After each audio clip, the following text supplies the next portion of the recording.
বিষয় হচ্ছে গোটাটা এখনো পর্যন্ত তৃণমূল কংগ্রেস এটা পলিটিক্যাল ভেন্ডেটা হিসেবে দেখছে। তৃণমূলের তরফে বলা হচ্ছে যে বিজেপি তাদের পরাজয় এই রাজ্যে হতে চলেছে সেটা আঁচ করতে পেরেছে, সেই কারণে এতটা বেপরোয়া হয়ে গিয়ে মাত্র নির্বাচনের 10 দিন আগে এতটা তৎপরতা ইডির তরফে দেখা যাচ্ছে। পলিটিক্যাল টুল হিসেবে বিজেপির কাজ করছে এনফোর্সমেন্ট ডিরেক্টরেট।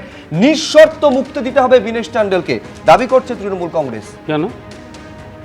ওই যে বিনেশ না বিনাশ না কি যেন একজন, সে কি তৃণমূলের ঠিক কোন পর্যায়ের নেতা? রাজ্য না জেলা না সর্বভারতীয় তৃণমূল কংগ্রেসের কেন্দ্রীয় কমিটির কিছু একটা হবে কি? সেটা আগে বলুন তো। আরে ও একটা সংস্থার অন্যতম প্রতিষ্ঠাতা, অন্যতম ডাইরেক্টর, যে সংস্থাটাকে তৃণমূল কংগ্রেস পশ্চিমবাংলায় লিজ দিয়ে দিয়েছে। গোটা রাজ্যটাকে লিজ দেওয়া হয়েছে। যেখানে যেখানে মন্ত্রীরা বসে থাকে সেখানে তার পাশে লোকজন বসে থাকে, সেখানে মিডলম্যানের কাজ করে, বিভিন্ন জায়গায় গিয়ে গোটা সামাজিক পরিবেশটাকে এই সংস্থাটা নষ্ট করে। এবং এই সংস্থার আরেকজন ডাইরেক্টরের বাড়িতে যখন ইডি গিয়েছিল, এই রাজ্যের মুখ্যমন্ত্রী স্বয়ং দৌড়ে গিয়ে তার কাছ থেকে পুরো ল্যাপটপ আর অন্যান্য ফাইল কেড়ে নিয়ে চলে আসেন, কারণ তার মধ্যে এমন কিছু ভয়াবহ ডকুমেন্ট ছিল গোটা তৃণমূল কংগ্রেস দলকে লাইন দিয়ে জেলে নিয়ে যেতে হতো। তা অসুবিধা তো হবেই। আমার এখানে প্রশ্ন, এই লোকটি কি তৃণমূলের কোনো নেতা? তার জন্য তৃণমূলের নেতাদের চোখের জল ঝরছে কেন?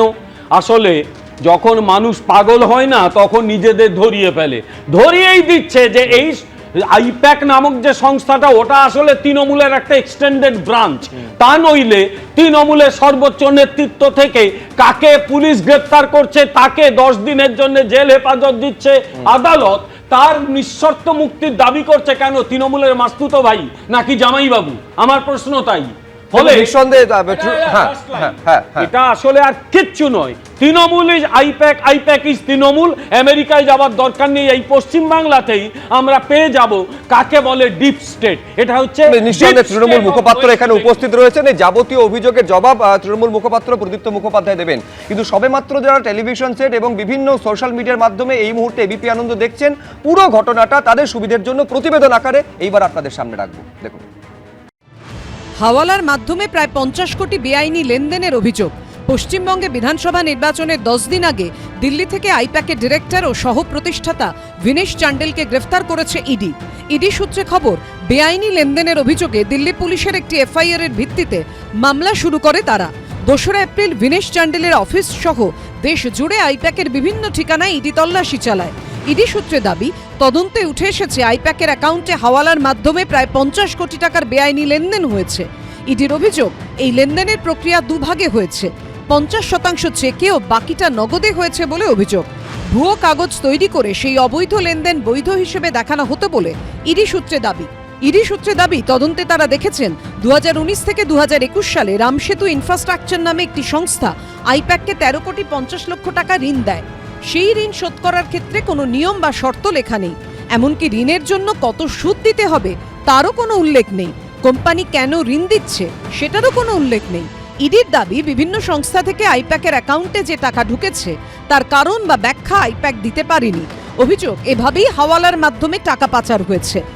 Was the need to take an accused at midnight, director of a company called IPAC. The involvement of this company came for the first time on 8th of January 2026 when their offices were raided in West Bengal. With regard to coal scam, those cases have already been investigated, charge sheets have been filed, prosecution complaints have been filed, although IPAC had nothing to do with those cases, with those allegations. 8ই জানুয়ারি কয়লা পাচার মামলায় দেশ জুড়ে তল্লাশি চালায় ED. সেই অভিযান চালানো হয় 2020 সালের 28শে নভেম্বরের একটি মামলার প্রেক্ষিতে, যেখানে কয়লা পাচারের টাকা হাওয়ালার মাধ্যমে বিভিন্ন জায়গায় পৌঁছে যেত বলে অভিযোগ ওঠে। অন্যদিকে দিল্লি পুলিশের করা এফআইআর এর ভিত্তিতে ইডির যে মামলা, তাতে গ্রেফতার করা হয়েছে আইপ্যাকের অন্যতম ডিরেক্টর বিনেশ চান্ডেলকে। দুটো ভিন্ন মামলা, কোথাও কি কোনো যোগসূত্র রয়েছে? ইডি সূত্রে দাবি, 8ই জানুয়ারি দেশ জুড়ে যখন তল্লাশি অভিযান চালানো হয় তার পরদিনই অর্থাৎ 9ই জানুয়ারি বিনেশ চান্ডেল তার সংস্থার যাবতীয় তথ্য প্রমাণ লোপাটের নির্দেশ দেন। অভিযোগ, গুরুত্বপূর্ণ কর্মীদের টাকা লেনদেন সংক্রান্ত তথ্য ডিলিট করার নির্দেশ দেওয়া হয়। এই 8ই জানুয়ারি আইপ্যাকের কর্ণধার প্রতীক জৈনের লাউডন স্ট্রিটের বাড়ি ও সেক্টর 5-এর অফিসে ইডির তল্লাশি চলাকালীন নথি নিয়ে বেরিয়ে আসেন মমতা বন্দ্যোপাধ্যায়। এই নিয়ে চুরি ডাকাতির মতো অভিযোগ তুলে আদালতে যায় ইডি। যদিও মুখ্যমন্ত্রীর তরফ থেকে আদালতে দাবি করা হয় আইপ্যাক তৃণমূল কংগ্রেসের রাজনৈতিক কাজকর্ম দেখে, তাই মুখ্যমন্ত্রী তল্লাশি চলাকালীন ইডির অনুমতি নিয়েই দলীয় কাজকর্ম সংক্রান্ত নথি নিয়ে এসেছিলেন। এই আবহে বুধবারই অর্থাৎ 15ই এপ্রিল সুপ্রিম কোর্টে আইপ্যাক মামলার শুনানি রয়েছে। নরেন্দ্র মোদী যখন ইচ্ছা ইডি পাঠিয়ে দিচ্ছে, সিবিআই পাঠিয়ে দিচ্ছে। একদিকে নরেন্দ্র মোদী, অমিত শাহ, শয়ে শয়ে বিজেপির নেতা, তার সাথে ইডি, তার সাথে সিবিআই, তার সাথে কেন্দ্রীয় বাহিনী, তার সাথে সুপ্রিম কোর্ট, তার সাথে হাইকোর্ট, তার সাথে অর্থবল। আইপ্যাকের ইডি গ্রেফতার হয়েছে কয়লা কাণ্ডে। সবাই জানে তো, কয়লার টাকা হাওলার মাধ্যমে নিয়েছিল গোয়া নির্বাচনে, সবাই জানে। এটা নতুন কি আছে, এত দেরিতে হলো কেন? ধৃত ভিনেশ চান্ডেলকে মঙ্গলবার 10 দিনের ইডি হেফাজতের নির্দেশ দেয় আদালত। অন্যদিকে সংবাদ সংস্থা এএনআই সূত্রে খবর, প্রতীক জৈনের স্ত্রী ও ভাইকে তলব করেছে ইডি। হাওয়ালা লেনদেন সংক্রান্ত অভিযোগের তদন্তে প্রতীক জৈনের ভাই পুলকিত জৈন ও প্রতীকের স্ত্রী বারবি জৈনকে 15ই এপ্রিল বুধবার দিল্লিতে ইডি সদর দপ্তরে ডাকা হয়েছে। উল্লেখ্য, পুলকিত আইপ্যাকের সঙ্গে যুক্ত। তিনি এই প্রতিষ্ঠানের অন্যতম সহ প্রতিষ্ঠাতা। বিজেন্দ্র সিংহ, রাজা চট্টোপাধ্যায় ও বিটন চক্রবর্তীর রিপোর্ট, এবিপি আনন্দ। প্রদীপ্ত, যে দাবিগুলো এনফোর্সমেন্ট ডিরেক্টরেট করতে সেগুলো মারাত্মক। একটা সংস্থা সেটা 50 কোটি টাকা ঋণ দিচ্ছে অথচ কোনো রকম শর্ত ছাড়াই। এমনকি সেই টাকা যদি আইপ্যাক মেটাতে না পারে, মানে শোধ করতে না পারে, তাহলে কি ব্যবস্থা হবে তারও উল্লেখ নেই। আইপ্যাক মানে ইন্ডিয়ান পলিটিক্যাল অ্যাকশন কমিটি, রাজনৈতিক পরামর্শদাতার সংস্থা হিসেবে যারা কাজ করে, যারা টাকা দিচ্ছে আইপ্যাককে, ইডির দাবি অনুযায়ী বেশিরভাগের সঙ্গে রাজনীতির দূর দূরান্ত পর্যন্ত কোনো সম্পর্ক নেই। এমনকি এই টাকা লেনদেনের জন্য ভুয়ো নথি পর্যন্ত নাকি তৈরি করা হয়েছিল। এইটা ইডির দাবি না। তাহলে ইডির দাবি যদি এটা হয় যে যাদের কাছ থেকে টাকা নেওয়া হচ্ছে বা যাদের দেওয়া হচ্ছে তাদের সঙ্গে, বিশেষ করে যাদের কাছ থেকে টাকা নেওয়া হচ্ছে, রাজনীতির সম্পর্ক কোথাও নেই, তাহলে ভারতে কত ব্ল্যাক মানি বলেছিল 500 টাকা 1000 টাকা বন্ধ করে দিলে ব্ল্যাক মানি বন্ধ হয়ে যাবে। তো এত ব্ল্যাক মানি কোথা থেকে আসছে আমার তো জানা নেই। আমার হঠাৎ করে অরবিন্দ কেজরিওয়ালের কথা মনে পড়ে যাচ্ছিল। ভদ্রলোক কাঁদছেন, ইডি গ্রেপ্তার করে নিয়ে যাচ্ছে, দিনের পর দিন ইডি সিবিআই গ্রেপ্তার করে রেখে দিল, হঠাৎ করে কোনো খবর নেই, মুক্ত। ওমা, চিদম্বরমের পাঁচিল টোপকে এরকমভাবেই ধরে নিয়ে যাওয়ার চেষ্টা হয়েছিল, আজ অবধি কিছু হলো না। কোথায় এটা? আজকে 2019 থেকে 21-এর যে সমস্যা, সেই সমস্যার জন্য রোহতাকের একটা কোম্পানি, হরিয়ানার রোহতাকের একটা কোম্পানি, সেই রাম সেতু ইনফ্রাস্ট্রাকচার, মানে শ্রীরামের নামে বদনাম হচ্ছে হয়তো এখানে, সেইটার কোম্পানির থেকে টাকা নিল।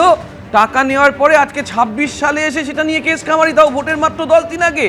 আপনি দেখেছেন গতকাল আমাদের অভিষেক বন্দ্যোপাধ্যায় নির্দিষ্টভাবে বলেছেন যে আপনি ইডি, সিবিআই, ইলেকশন কমিশন, আরও কি আছে, এনআইএ, ইন্টারপোল, আপনি নিয়ে আসুন না।